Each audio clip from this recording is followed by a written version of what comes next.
شخوا روژا زمانی دایی که لحمو گلام پیروز به کس دزانه که ده 1952 ده لبنگلادش هن خوندکار مافی فیربونا بزمانی خود دوست کرن دور ده شرچه بو و هن زارو کاتن کشتن لی او بو یرما حتی 1909 هاده دیونسکو ده هاته نقاش کرن و ده 1000 هات اعلان کرن وک روجا جیهانی ازمانی دایکه اف روجایا جحمو گلین کو بزمانی خو دور جزمانی خو دور کتنه به ماف مانه جناسنامه خو دور کتنه اف زما اف روج گل کی گرینگش کسین ولور دناف ده ام وک کرد جبر بحزاری سالا زمانی ما هادبو قد خکرن ام دوری چاندا خو زمانی خو فکتوری خو ام دوری هر تشتی خو کتبون ام وک کرد دما ام دبیجن زمانی کردی دواتیا ناسنامه یامه دما گو از بزمانی خو با آخوان دی دیار کرن از چکسم زمان هیمانه که بنگهینه گو هر مروف یا هر نتو دوی گو بزمانی خو فیر ببه پی با آخوه پی چاند و فکتورا خو ناس بکه مخابن ده ولاتکی وک کردستان ده دماغو دلوزانی ده سایکس پیکو ده هاته پرچه کرن دناو چار دولتین دستلاتدار ده ام وک کرد دوری چاند ده خو زمانی خو دوری ناسنامه یا خو چون جبر کو هر چار دولتین کو دخستن کردا تونه بکن کردا قرب بکن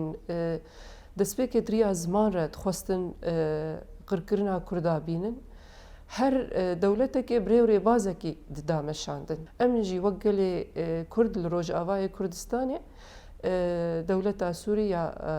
بعثی بریوری بازه کی کو ندش دهندرید بستانه ده ام بزمانی خوب آخوین ناوی زمانی دایکی ام دماری فرد بوم بزمانی دایکی دایکا کو او پرورده یکمین کو دوی زارو که دایکه ام بزجناف دست پرورده دایکا خو ام دمام در باسی دبستانا رژیمی دبون ایدی او قص فرق و جداهیج مر چه دبو جبرگو تدی زمانه کی دن ما مستگو بتر د اخوه زمانه کی دن به شورشا نوزده تیر مهره به هاتنا ام بیجن روژه کنو لروج آوای کردستانی به دستپیکا شورشه به تایبت ام کارم بیجن شورشا زمان پیر گاوی خوی بنگهین جهات آویتن ایدی وک کرد ما نو خو ناس کر ما نو زمانی خو ناس کر وقتیه کی گو بحزار سالا به آفمایی دخوازه آوی وخو عین ولو ام وقلی کرد لروج آوای کردستان ویرنگیل ماهات هر کس خو آوید زمان هر کس خو فیر کر هر کس ناس کر ایدی ما بزمانی خو خوند ما نویسی ایدی ما زاننگه خو کردی خوندن بدلو جان ام وق کسی بر بسیاری سروی کاری ما تخست ام بگهن انجامک گو هر کس بزمانی خو فیر به ده 2015 ما ام در باسی دبستانا جیبون شخو دوی دمید رژیم خو وکشاند برانش ما یک دو سه ما در باسی دبستانا کر پشتره 4-5-6 ما در باس کر یعنی هر سال ما 3 سالین خوندنی ما برانش خوی کردی در باس کر حتی گو برانش ما زانگه پیمانگه بگشتی بونه کردی دورده يعني أو خون خيالي مي بحزاري سالا راستي مد بيشيا جعفي خديت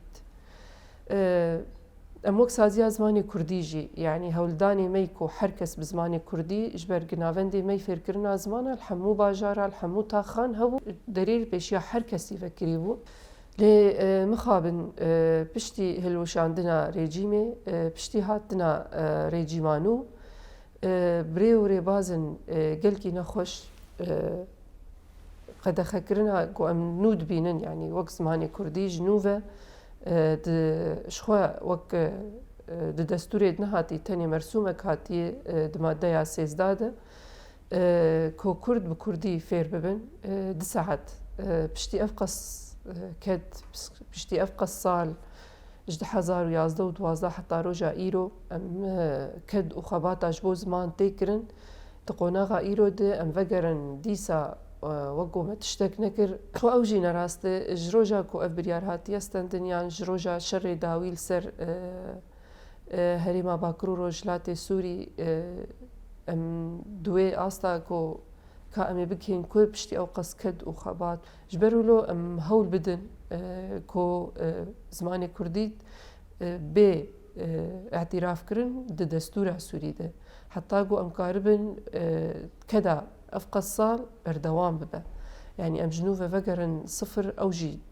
ند جهدية هولدان قلكي مزن أنا تنكرن كو جنوفة سازيا زمان يعني برانشين كردي بريوري بازي نو خوتفلي حكومتانو بكن زماني كردي تيك هفا مرسومة سوريانو ده أم وقت سازيا زمان جي جوين وكارو خباتي مجبو ريزكنا ميانو حاضر دبه آماده دبه دما کو بخواستن جبو گفتگویا بشامره ام وقت سازی زمان ام حاضر بن ام جی وقلی کرد لروج آوای کردستانی ام هول بدن بريوري بازكي كو كداوان قصالة ولو فالا نتش ام دريزاك نامه خود نقاش خوي كو بشامير بكرن سروي اساسي ام كاربن زماني كردي جهي خو بقرا شخوا ما بستاوا او بو تنكرنا قلي كرد قركرنا قلي كرد لروج آفاي كردستاني لي اما بريوري بازن قلكي جودا بدستين دولتين ناف نتوي قهابون في انجامي شخوا دولتا شامي ريبازن قلكي نخوش لهمبري تايبت قلي كرد دامشاندن اري راست ام بيجن لهريما باكرو رجلاتي سوري لي بتايبت لسر قلي كرد دما تكسكي بخواز قربك زماني وان دس بيبك زماني وان هات تنكرن شو او قلجي ناس نامي اوان نما او قل نمان سرفي اساسي نقاش هاتي حاضر كرن ام هول بدن كو زماني كردي وكهي بمينه دايك ام بيجن بنقها هر مال باتي راستيجي دفان سالين تشويد دما قد خكرنا زماني كردي بريجي ما بعسره هجرناش دايك ما زماني كردي ويتنبانا ما نزاني بقى انا في زماني بقى اخر يعني قهابو آستك هن مالبات جبو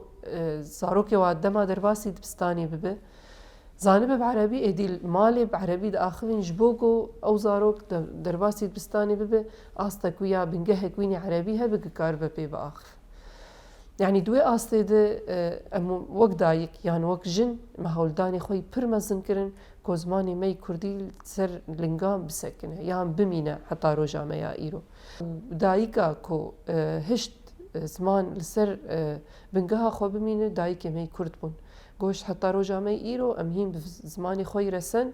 باخفن وفير ببن وراست قالك جوان زاني بون بخوين بنفيسن لأو اخاف تناوان جمرة بو دبستانك لأقاهيام اجيت تنبو